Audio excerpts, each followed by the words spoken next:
आजच्या व्हिडिओमध्ये आपण मस्त असं मेथीचं पिठलं बघणार आहोत। त्यासाठी काय करायचं, 1 वाटी मेथीची पाने धुवून स्वच्छ चिरून घ्यायची। त्याचबरोबर आलं लसूण आणि मिरचीची पेस्ट, 1 मोठा कांदा बारीक चिरलेला, कोथिंबीर आणि 1 वाटी बेसन घ्यायचं। आता काय करायचं, 1 वाटी जे आपण बेसन घेतलेलं आहे त्याच्यामध्ये पाव चमचा हळद घालायची आणि त्याच्यामध्ये गरजेनुसार थोडं थोडं पाणी घालून त्याची पातळ अशी स्लरी बनवून घ्यायची। त्या पिठातल्या गाठी पूर्णपणे आपल्याला अशा पद्धतीने फोडून घ्यायचे आहेत।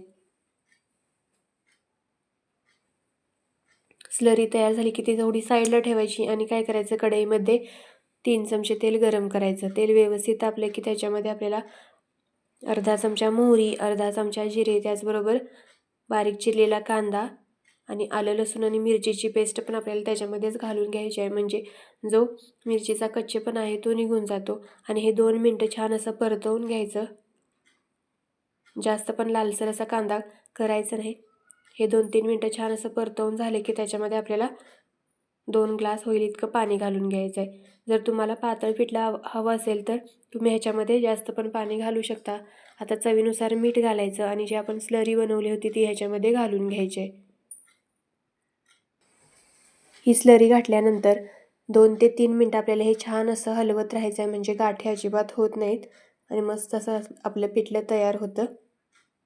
हे बघा मस्त असं हलवून झालेलं आहे आणि अजिबात गाठ राहिलेली नाही। छान असं हे पिठलं तयार झालेलं आहे। आता काय करायचं, तर ह्याच्यामध्ये आपल्याला मेथीची जी पाने आपण 1 वाटी घेतलेली होती ती घालून घ्यायची आहे। त्याचबरोबर थोडीशी कोथिंबीर पण घालायची आणि हे पुन्हा एकदा मस्त असं मिक्स करून घ्यायचं आहे। जर ह्या स्टेजला तुम्हाला जर बेसन जास्त घट्ट वाटत असेल तर तुम्ही ह्याच्यामध्ये गरम पाणी घालू शकता। त्याचबरोबर चवीनुसार थोडंसं मीठ पण पुन्हा तुम्ही घालू शकता ह्याच्यामध्ये। आता हे व्यवस्थित असं मिक्स करून झालं की काय करायचं, झाकण लावून आपल्याला हे 10 मिनिटं मस्त असं शिजवून घ्यायचं आहे, म्हणजे बेसन आणि जी मेथीची पाने घातलेली आहेत ती मस्त अशी शिजली जावी त्यासाठी।